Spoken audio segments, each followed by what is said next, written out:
Un grand merci aux organisatrices de ce très beau colloque, en particulier à Nathalie de Gros-Valderon. Merci beaucoup de m'avoir invitée. Merci à toute l'équipe toulousaine qui a fait un travail incroyable pour l'organisation de ces 2 journées de travail que nous avons ensemble. Alors, on va parler donc de l'IA Act. J'ai réfléchi, je voulais une approche qui soit accessible pour tout le monde, parce que je ne sais pas quel est le degré de connaissance de chacun sur le sujet. Donc je vous propose de traiter vraiment du cadre réglementaire de l'IA Act. Qu'est-ce qu'on peut en penser? Alors le point de vue que je vais vous livrer est vraiment au point de vue personnel, hein, donc il n'a pas du tout vocation à être forcément celui qui vous conviendra. Pour moi, le cadre réglementaire qui a été posé, d'abord c'est un cadre protecteur. Donc c'est ce qu'on verra dans un premier temps.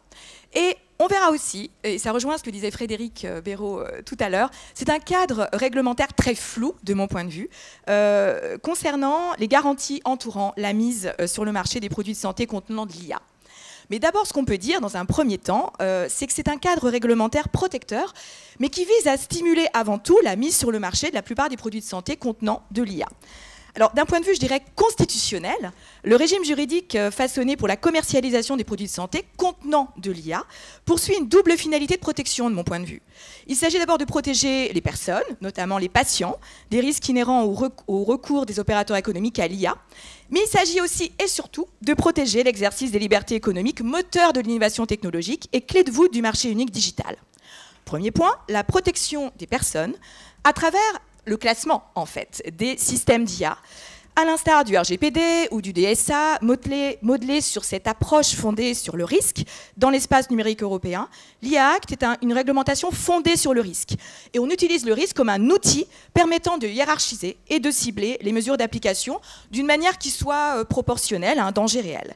Mais contrairement à d'autres législations, l'IA Act ne confie pas aux destinataires de l'acte le soin d'évaluer le risque, mais assume une architecture réglementaire extrêmement descendante. Donc on établit dans l'IA Act une méthodologie du risque suivant la nature des risques suscités par les systèmes d'intelligence artificielle pour la santé et la sécurité et les risques en lien avec la protection des droits fondamentaux. Alors au niveau de la classification des SIA à haut risque, je me concentrerai plutôt sur ce point-là qui est essentiel. Ces classifications, elles se dédoublent à titre principal, suivant que le produit il est déjà couvert par le nouveau cadre législatif ou selon que le produit n'est pas couvert par le nouveau cadre législatif. Alors la première catégorie des SIA à haut risque, qui sont évoqués dans l'IA Act, dans le cadre de la législation, le nouveau cadre législatif, il faut se pencher sur la section 1 de l'annexe 1 du règlement qui arrête la liste en fait, de tous les actes législatifs qui emportent harmonisation des conditions de commercialisation de produits très divers, susceptibles d'intégrer de l'IA. On relève évidemment dans la section A de l'annexe 1 en particulier, on remarque la prévalence sectorielle des dispositifs médicaux et aussi des dispositifs médicaux in vitro. Fréquemment, vous le savez, les dispositifs médicaux sont connectés et ils sont associés alors à des logiciels qui peuvent comporter de l'IA. L'IA Act ici ne fait que compléter la législation spéciale en matière de sécurité des produits en soulignant que les exigences spéciales pour les SIA à haut risque doivent être vérifiées dans le cadre de procédures d'évaluation de la conformité dont je vais vous reparler ensuite, qui existent déjà sur le fondement de la nouvelle approche législative. Donc le renvoi appuyé de l'IA Act aux exigences que nous avons dans la réglementation par exemple portant sur les dispositifs médicaux, c'est une solution très protectrice en termes de santé publique, il faut le souligner. On trouve aussi dans l'annexe A, l'annexe A de la mise à disposition sur le marché des équipements radioélectriques visés par la directive 2014-53. Donc là, on est sur les équipements radioélectriques portables, type montre, bracelet, casque, écouteurs, lunettes, etc. Donc ça, c'est très important d'avoir aussi cette insertion-là dans l'annexe A du règlement. Également, on trouve aussi au sein de la liste de l'annexe A de l'annexe 1 la directive, le nouveau règlement sur les produits des machines, le règlement machine. La définition des machines vient d'être adaptée afin de tenir compte de l'utilisation croissante des logiciels intégrant de l'IA comme composant de sécurité. Donc cette adaptation-là, elle est également très importante. Là, j'ai parlé des produits qui sont soumis à la nouvelle approche législative. NLF. Maintenant, parlons des produits qui ne sont pas soumis à la législation, la nouvelle législation, donc sécurité des produits. Et c'est bien ça toute la difficulté, c'est qu'en fait, l'approche de la mise sur le marché des SIA à haut risque, elle était centrée au départ par la Commission sur la sécurité des produits.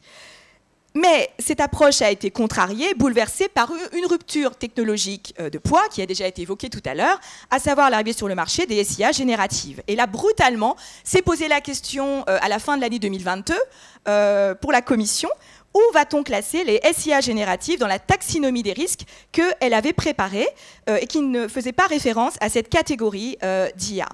Ces modèles d'IA à usage général posent de réelles difficultés. Et le compromis politique, vous vous en souvenez, qui a été arrêté à la fin de l'année 2023, c'est finalement de les attraire dans le champ d'application de l'IA Act et de convenir que globalement, ces modèles doivent à minima adhérer à des exigences de transparence. Et la plupart des SIA génératives, on va y revenir, sont classés comme IA de risque faible. C'est-à-dire que les SIA génératives conçues, par exemple, pour interagir avec les humains, comme les chatbots, les robots d'accueil qui vont être entraînés à dialoguer avec les patients et détecter leurs émotions, vont être qualifiés dans l'IA Act de systèmes à risque limité et vont être assujettis à un socle d'obligations minimales de transparence. Ce point-là me paraît très important en santé.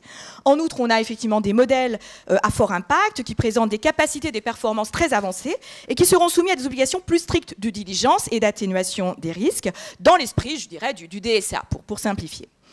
Une autre catégorie de SIA à haut risque, ce sont les SIA autonomes, dont les risques d'atteinte à la santé, à la sécurité ou un risque d'impact sur nos droits fondamentaux se sont déjà matérialisés ou sont proches de l'être. Et la liste de ces SIA à haut risque figure dans l'annexe 3 du règlement.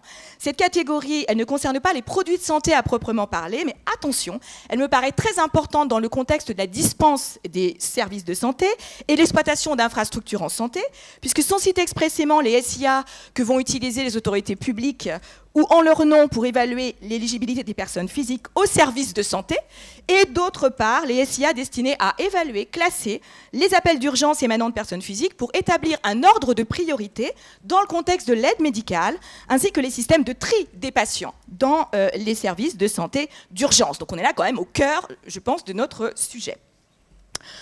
Toujours au titre des SIA à haut risque, dernière catégorie importante, l'interdiction par le règlement de certains usages de systèmes biométriques n'empêchera pas l'utilisation de l'identification biométrique à distance à des fins non répressives. Et là, le domaine de la santé publique est plus particulièrement visé.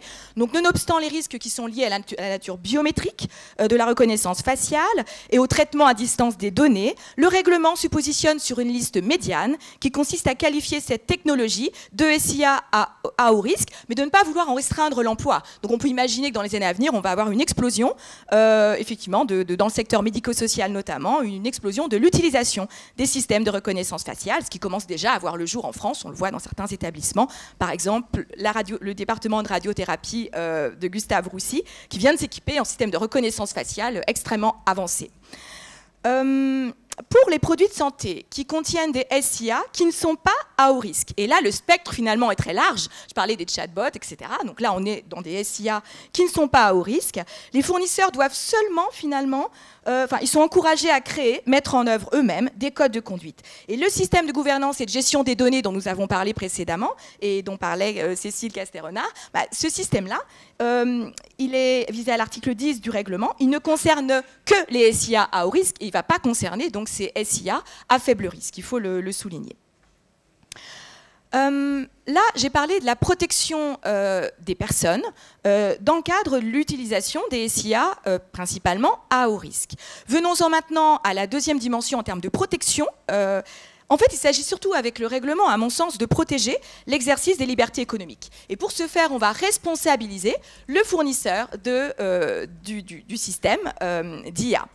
Et pour finalement faciliter la mise sur le marché de SIA, et on a vu que c'était important par rapport à la concurrence qui existe déjà sur le marché américain, qu'il faut se positionner sous cet angle concurrentiel, le choix clairement assumé par le règlement, c'est de circonscrire un champ d'application de l'évaluation de la conformité des SIA à haut risque par une tierce partie aux seuls systèmes à haut risque qui sont déjà incorporés dans des produits réglementés soumis au nouveau cadre législatif. J'en parlais tout à l'heure, type dispositifs médicaux. Et l'évaluation de la conformité des SIA à haut risque ne sera donc pas, en règle générale, opérée par un tiers, par exemple par un organisme notifié, mais sera effectuée sous la propre responsabilité du fournisseur, avec une seule exception évidemment très importante concernant les SIA destinés à être utilisés pour la biométrie. Donc la régulation by design des SIA à haut risque tout au long de leur cycle de vie, qui nous renvoie évidemment à l'article 25 du RGPD, ça s'apparente à un conglomérat de stratégies réglementaires qui vont avoir pour objet, on va en reparler, d'incorporer certaines exigences légales grâce au codage et à la programmation des SIA à haut risque, de manière à ce qu'ils respectent certaines valeurs, notamment éthiques, et certains objectifs. L'influence du nouveau cadre législatif, elle est vraiment prégnante dans l'IA Act, parce qu'on a une auto-évaluation de la conformité par le fournisseur qui représente vraiment la pièce maîtresse du dispositif d'autorisation préalable des systèmes d'IA à la mise sur le marché. On est donc sur un régime très libéral qui se démarque d'une approche réglementaire plus rigide, plus stricte, qui est retenue pour d'autres catégories de produits de santé, comme les dispositifs médicaux, où on a là un tiers externe qui, avant la mise sur le marché, va intervenir et va évaluer ex ante la conformité des produits. Donc, ce n'est pas du tout ce qu'on a prévu dans le cadre de l'IA Act. Toujours dans une logique de protection de l'exercice des libertés économiques, dans l'IA Act, on trouve aussi vraiment beaucoup de mesures d'accompagnement des petites entreprises, des start-up, ainsi que des dispositions en faveur de l'innovation grâce à des bacs à sable réglementés. Donc vous aurez relevé qu'au niveau de l'IA Act, on a choisi de se saisir de la question des bacs à sable réglementés au sein même du règlement, sachant quand même que c'est un peu curieux parce que c'est un sujet complexe qui aurait mérité, disent certains, d'être réglementé de manière disjointe en fait de l'IA Act, puisqu'on se situe en amont de la commercialisation des systèmes d'IA. Donc ce point-là a fait largement débat, sachant qu'après l'exploitation d'un bac à sable nécessite nécessite vraiment des critères particuliers pour sélectionner les participants, mettre en balance les intérêts en présence. Tout ça est extrêmement complexe. On peut regretter que, pour moi, je regrette que ce soit dans l'IA Act. Je pense qu'il aurait fallu prévoir une réglementation distincte. En plus, on est en amont de la mise sur le marché. Maintenant, venons-en à un cadre, le deuxième point que je voudrais aborder avec vous, c'est un cadre réglementaire que je qualifierais de flou en ce qui concerne les garanties très incertaines, à mon sens, pour la mise sur le marché des produits et des services de santé contenant de l'IA. Alors le flou qui caractérise la normativité juridique du règlement se manifeste, à mon sens, dans deux exercices distincts, aussi nécessaires l'un que l'autre, et appelés à interagir et à se compléter pour garantir l'équilibre recherché par le règlement entre la protection des intérêts publics et le bon fonctionnement du marché. C'est-à-dire, d'une part, l'évaluation de la conformité, qui intervient avant la mise sur le marché du produit de santé contenant de l'IA. Donc ça, on est sur le flou qui concerne les procédures pré-market, je vais en reparler un petit peu. Et puis, on a aussi la surveillance ensuite du marché, qui consiste en des contrôles effectués après mise sur le marché des 10 produits de santé contenant de l'IA, tout au long du cycle de vie du système d'IA. Et là, on est sur un flou qui est relatif aux procédures post-market. Alors, sur ce qui concerne le flou relatif aux procédures pré-market, en dépit de sa longueur, on en parlait ensemble, tous ensemble, l'IA Act est d'une longueur un peu effrayante, il faut bien le dire. En fait, il faut comprendre que ce règlement ne constitue pas un système normatif autosuffisant. Et l'harmonisation des règles qui sont proposées doit être vraiment relativisée dès lors que ce processus est en réalité indissociable de spécifications qui seront produites grâce à la normalisation technique pour tous ces produits contenant de l'IA. Et là, les solutions techniques qui vont être retenues par le fournisseur de SIA à haut risque peuvent être fournies bien sûr par une norme harmonisée, c'est-à-dire une norme européenne adoptée sur la base d'une demande formulée par la Commission pour l'application de la législation d'harmonisation de l'Union. Mais à l'instar de tout ce qu'on connaît déjà pour la sécurité des produits, le règlement il n'impose pas le recours aux normes harmonisées, lesquelles ne se substituent jamais de toute façon à des exigences essentielles qui seules sont juridiquement contraignantes. Donc l'application des normes techniques qui constituent donc les moyens de se conformer aux exigences essentielles qu'on trouve dans le règlement, c'est quelque chose qui va être laissé au libre choix du fournisseur de SIA à haut risque. Et donc, si le fournisseur décide de ne pas se référer aux normes harmonisées, il aura quand même l'obligation de prouver, par le moyen de son choix, que son système est conforme à des spécifications techniques existantes. Cependant, dans les faits, le fournisseur de SIA à haut risque, quel sera son intérêt? Son intérêt, ce sera bien sûr, pour des raisons de coût économique et de sécurité juridique, d'adhérer aux normes harmonisées. Et s'il s'appuie sur ses propres solutions techniques pour réaliser la conformité attendue, il devra spécifier des exigences très vagues qui sont attachées donc à ces SIA, à ces risques et périls. Alors que s'il applique les standards harmonisés, il pourra invoquer la présomption de conformité qui est visée à l'article 40 du règlement. Et seules des normes harmonisées dont la référence est publiée au journal officiel de l'Union européenne, on peut le rappeler, confèrent une présomption de conformité en ce qui concerne le produit. Et concernant les SIA à faible risque, dont on a déjà beaucoup parlé ensemble, qui sont nombreux en santé, les fournisseurs sont simplement encouragés à créer des codes de conduite. Et l'invitation de recourir à de simples codes de conduite est aussi adressée dans le règlement aux fournisseurs de tous les SIA, qu'ils soient à haut risque ou non, et des modèles d'IA, les modèles à usage général. Alors, suivant la nouvelle approche, les exigences essentielles dont nous parlons ici, elle doit fixer uniquement des résultats à atteindre et définir des dangers à traiter. Et ce qui me frappe, c'est vraiment la rédaction très vague de ces exigences essentielles, sous l'influence de la nouvelle approche, ce qui conduit à ce que ces exigences essentielles perdent en consistance juridique. Et ça me paraît vraiment un problème. Parce que finalement, le fournisseur de SIA à haut risque, il va disposer d'une grande latitude pour répondre aux exigences essentielles, formulées de manière très vague dans le règlement. Et d'une certaine façon, la mise en balance des risques opérationnels d'un système d'IA, par exemple avec les droits fondamentaux du citoyen, sera réalisée par l'opérateur économique lui-même, qui pourra être tenté éventuellement de minimiser les risques présentés par ces produits. Ce que je veux dire ici, c'est que la conversion des exigences essentielles qu'on trouve dans le règlement en règles concrètement applicables par les opérateurs économiques ne sera pas du tout une entreprise aisée. Et à cet égard, la capacité du règlement à encadrer de manière satisfaisante la mise sur le marché des SIA à haut risque va étroitement dépendre, dans les années qui viennent, de l'activité des organismes européens de normalisation. Si vous regardez le règlement, on voit bien que très souvent, il est fait renvoi à la normalisation qui doit jouer un rôle clé pour fournir des solutions techniques aux fournisseurs. Je reprends ce que dit le règlement dans un de ses considérants. On peut donc s'attendre dans les prochaines années à un mouvement très puissant de convergence réglementaire concernant les produits et services de santé contenant de l'IA grâce à la normalisation, suivant finalement une dynamique déjà en marche pour notamment les dispositifs médicaux. Et on le sait, les produits de santé sont déjà particulièrement concernés par cette dynamique. La normalisation connaît un champ d'action privilégié dans le domaine du numérique en santé. Et les organismes européens de normalisation vont être appelés à établir les normes harmonisées dont le respect permettra aux fournisseurs des SIA à haut risque de bénéficier d'une présomption de conformité aux dispositions du règlement. Mais ce que je voudrais souligner, c'est que le travail qui va être engagé par les organismes européens de normalisation va être inédit dans sa portée. On va être sur un chantier tout à fait nouveau, car les normalisateurs vont devoir décliner de façon opérationnelle, donc dans des normes techniques harmonisées, la protection des droits fondamentaux et les impératifs éthiques qui devront être pris en compte par défaut dans les SIA centrés sur l'humain. Vous vous rappelez que le Parlement européen avait clairement affirmé son souhait de répondre aux défis éthiques soulevés par l'IA en formalisant un cadre réglementaire clair, efficace, complet, reflétant les valeurs et les principes de l'Union. Nous n'avons rien de tout ça aujourd'hui. En fait, le règlement renonce implicitement à toute perspective de réglementation contraignante portée par l'Union en matière d'éthique de l'IA.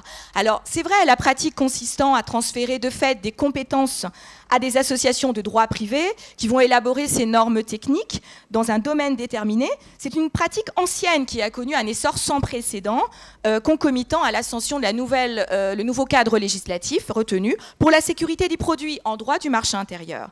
Et la Cour a rendu dans un arrêt en grande chambre il y a quelques jours, le 5 mars 2024, elle a rendu un hommage appuyé au système européen de normalisation en soulignant que ces normes sont très importantes. La Cour a dit que c'est un outil essentiel pour les opérateurs économiques aux fins de l'exercice du droit à la libre circulation des biens et des services sur le marché de l'Union. Mais cette normalisation technique des droits fondamentaux et de l'éthique médicale qui sous-tend le règlement constitue un choix politique du législateur européen, puisque le respect des droits fondamentaux et les impératifs éthiques représente, en vertu du règlement, une exigence essentielle pour accéder au marché de l'Union. Le problème majeur de mon point de vue, c'est qu'on va répondre ici à un besoin du marché, mais cette normalisation technique, elle est et elle sera toujours une question économique, ce qui ne me paraît pas tout à fait compatible avec une prise en charge des intérêts de la société dans son ensemble.